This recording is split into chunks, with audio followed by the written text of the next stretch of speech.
గ్రామ పంచాయతీ ఎన్నికలు అనేటువంటి 11వ తారీఖున జరగబోతున్నాయి.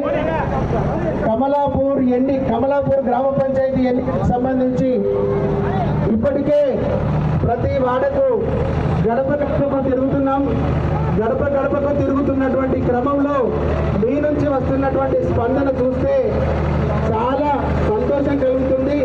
కమలాపూర్ గడ్డ విజయాన్ని సాధించి కమలాపూర్కు పప్పు సతీష్ను గెలిపించి ఈటల రాజేందర్ గారికి గిఫ్ట్గా ఇస్తామని మేము చెప్తున్నటువంటి మాటలు నాకు చాలా సంతోషాన్ని ఇస్తున్నాయి.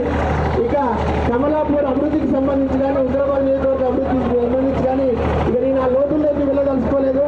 ఎందుకంటే అనేక మందికి ప్రాణదానం చేసి అనేక అభివృద్ధి కార్యక్రమాలు చేసి మనందరి గుండెల్లో రాజేందర్ అన్న మనందరి గుండెల్లో ఉన్నటువంటి విషయం మీకు తెలిసినటువంటిదే.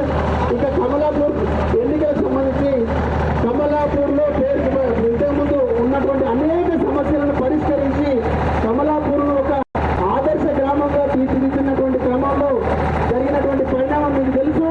2 సంవత్సరాల కాలంగా కమలాపూర్లో కట్టెడు మట్టి మూసి లేదు, ఒక చిన్న అభివృద్ధి కార్యక్రమం చేసింది లేదు. మనమంతా కష్టానికి నష్టానికి మీరున్నా అని భరోసాగా నిలిచేటువంటి పెద్ద దిక్కు మనకు దూరంగా ఉండేటువంటి పరిస్థితిని మనం తెచ్చుకున్నాం. అటువంటి పరిస్థితులు మళ్ళీ రాకుండా ఉండాలంటే మన కమలాపూర్ సర్పంచ్ అభ్యర్థిగా పోటీ చేస్తున్నటువంటి మన గుర్తేంటిదమ్మా? ఏ సీరియల్ నెంబర్లో ఉంటుంది? 5వ నెంబర్కి ఓటేసుకుందామా? కమలాపూర్ సర్పంచ్గా ఇక్కడ నన్ను గెలిపిస్తే ఇక్కడ మీకు అందరికీ కూడా మళ్ళీ ఈటల రాజేందర్ ప్రతినిధిగా ఇక్కడ నేను పనిచేయడానికి సిద్ధంగా ఉన్నా. నేను మీ అందరికీ తెలుసు, ఇక్కడ నాకున్నటువంటి అనుభవం కావచ్చు, నాకున్నటువంటి పనితీరు కావచ్చు, మీ అందరికీ తెలిసిందే. గత 22 సంవత్సరాలుగా విలేకరిగా పనిచేస్తూ అనేక సమస్యల మీద పోరాటం చేసినాం. అనేక సమస్యలను ప్రభుత్వం దృష్టికి తీసుకెళ్ళి వాటి పరిష్కారం కోసం పనిచేసినటువంటి అనుభవం నాకున్నది. దాంతోపాటుగా అనేక మంది పేదల యొక్క ఇబ్బందులు ఉన్నటువంటి సందర్భంలో ఒక ఫోన్ కాల్ చేస్తే స్పందించి మీ దగ్గరికి వచ్చినటువంటి నేపథ్యం కూడా నాకున్నది. అనేక మంది ప్రాణాపాయమైనటువంటి స్థితిలో ఉన్నప్పుడు రక్తదానం కోసం ఎవరికి ఫోన్ చేయాలని అంటే పలాని సతీష్కి ఫోన్ చేస్తే మనకు రక్తం అందుతుంది అని ప్రతి చోట గుర్తుండిపోయేటువంటి స్థితిలో నేను పనిచేస్తా ఉన్నా. ఎప్పుడు ఒక చిన్న ఫోన్ కాల్ చేస్తే మీ ముంగడ వాలిపోయేటువంటి బిడ్డగా మన కమలాపూర్ ముద్దుబిడ్డ ఈటల రాజేందర్ గారు ఇచ్చినటువంటి స్ఫూర్తితోటి ఆ సేవా తత్పరత్వాన్ని నేను అలవర్చుకొని ప్రతి నిత్యం కూడా మీ కాళ్ళల్లో కదిలాడే బిడ్డగా, మీ అందరి కాళ్ళల్లో కదిలాడే బిడ్డగా మీ హృదయాల్లో చోటు సంపాదించుకున్నా.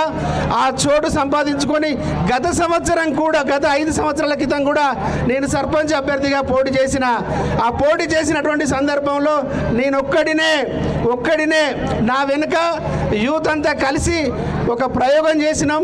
ఆ ప్రయోగంలో ధర్మం నిలబడాలని 1650 మంది నాకు ఓటేసి నన్ను బలపరిచిలు. వాళ్ళందరి స్ఫూర్తి ఇప్పుడు నాకు చాలా బలాన్ని ఇచ్చింది. అప్పుడు ఒక్కడినే, ఇప్పుడు రాజేందర్ అన్న అనే శక్తి నాకు తోడైంది. రాజేందర్ అన్న అనే శక్తి తోడైంది. అన్ని వర్గాలు కూడా నాతో కలిసి వస్తున్నాయి. నన్ను అన్ని కులాల వారు, అన్ని మతాల వారు, అన్ని ఏరియాల వాళ్ళు కూడా నాకున్నటువంటి ఇక్కడ ఉన్నటువంటి కమలాపూర్తో ఉన్నటువంటి అనుబంధం మీకు తెలుసు. ప్రతి వాడలో నన్ను బిడ్డ, కొడుక అని పిలిచేటువంటి అనుబంధం ఉంది. మీ అందరికీ కూడా ఏ అవసరం వచ్చినా కూడా నా గడప దాటి బిడ్డ నాకు ఈ అవసరం వచ్చిందంటే ప్రతిసారి స్పందించడంతో పాటు నాకు చేతనైనటువంటి సాయం చేయడమే కాకుండా ఒకవేళ నాతో కాకపోతే ఎవరితో పని అవుతుందో వాళ్ళతో పని చేయించేందుకోసం కూడా నేను మీకోసం ముందుకొచ్చిన. అదన్నీ మీకు తెలుసు. అప్పుడు అధికారం లేనప్పుడే అవసరం అనుకుంటే హాస్పిటల్లో ఉన్నప్పుడు ఇబ్బందులు అయినప్పుడు సార్కు ఫోన్ చేస్తే సార్ కూడా స్పందించి సతీష్ ఫోన్ చేసిందంటే అది జెన్యూన్గా ఉంటుంది, అది ఖచ్చితంగా చేసి తీరాలని నాకు ప్రజల్లో ఆదరణ పెరగడానికి కూడా ఆయన ప్రధాన కారణమయ్యారు. ఇప్పుడు నాకు ఏ అధికారం లేనప్పుడే మీకు అధికారం అంటే ఒక పాత్రికేయునిగా, ఒక జిల్లా బాస్గా నా కింద ఒక 20 మంది పనిచేసేటువంటి స్థాయిలు అక్కడ ఉన్నా కూడా గ్రామం మీద ఉన్న ప్రేమతోటి అవన్నీ వదులుకొని వస్తున్నా. నాకు వేరే వ్యాపారాలు లేవు, వేరే వ్యవహారాలు లేవు.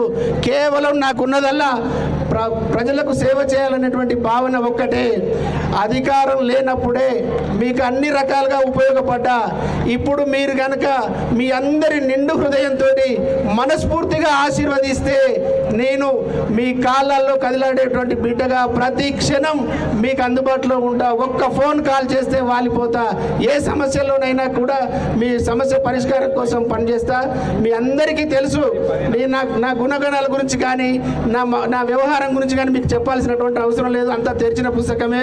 ఎందుకంటే ప్రతి వాడతో అనుబంధం ఉంది, ప్రతి గడపతో నాకు అనుబంధం ఉంది. కాబట్టి ఇప్పుడు నాకు రాజేందర్ అన్న ఆశీస్సులు నిండుగా ఉన్నాయి. ఇక మీ ఆశీస్సుల కోసమే మీ ముందుకు వస్తున్నా. మీ అందరికీ తల వంచి వినమ్రంగా కోరుతున్నా. నన్ను మీ అందరి సేవకునిగా గెలిపించుకునేటువంటి అవకాశం ఉందా లేదా? ఒకవేళ నన్ను సర్పంచ్గా గెలిపించి ఆ సర్పంచ్ గిఫ్ట్ ఈటల రాజేందర్ అన్నకి ఇస్తే మళ్ళీ మనం ఇక్కడికి ఆయన రమ్మని స్వాగతం పలికినట్టుగా ఉంటుంది. నేను ఒక్కటే అడుగుతున్నా, మీరందరూ కూడా ఈటల రాజేందర్ అన్నకు ఇక్కడికి రావాలి బిడ్డ అని కనుక మీరు కోరుకున్నట్లయితే ఖచ్చితంగా పరుసు గుర్తు కోటేసి ఇక్కడ మనం విజయాన్ని సాధించి ఆయనకు గిఫ్ట్గా ఇద్దామా వద్దా? ఒక్కసారి గిఫ్ట్ ఇద్దాం, స్వాగతం పలుకుదాం అనుకుంటే 2 చేతులు పైకెత్తి పరుసు గుర్తుకు జై కొట్టి మీరందరూ ఆశీస్సులు ఆదించండి. మీ ఆశీస్సులే నిండుగా మాకు పనిచేస్తాయి. నేను ఆయన ప్రతినిధిగా మీ కళ్ళల్లో కదలాడేటువంటి బిడ్డగా మళ్ళీ మీరు ఎప్పుడు కూడా గర్వపడేలాగా మా బిడ్డ సర్పంచ్గా మంచిగా పనిచేస్తున్నాడు, రాజేందర్ అన్న పేరు నిలుపుతున్నాడు, మా బిడ్డ ఎక్కడికి పోయినా మా అందరికీ గర్వకారణంగా నిలుస్తున్నాడు అనేటువంటి రీతిలో పనిచేసేందుకు సిద్ధంగా ఉన్నా. తల్లి మర్చిపోకండి, గతంలో ఒకసారి దెబ్బతిన్నా అప్పుడు తోడు లేదు, కానీ ఇప్పుడు తోడున్నది. నాకు గుండె నిండా అక్కడ మొత్తం బలం ఉన్నది, గుండె నిండా మీరున్నారు. కాబట్టి దాన్ని కాపాడుకుంటారని మనసారా కోరుకుంటున్నా. మీ అందరి ఆశీస్సులు నిండుగా ఉండాలని అనుకుంటున్నా.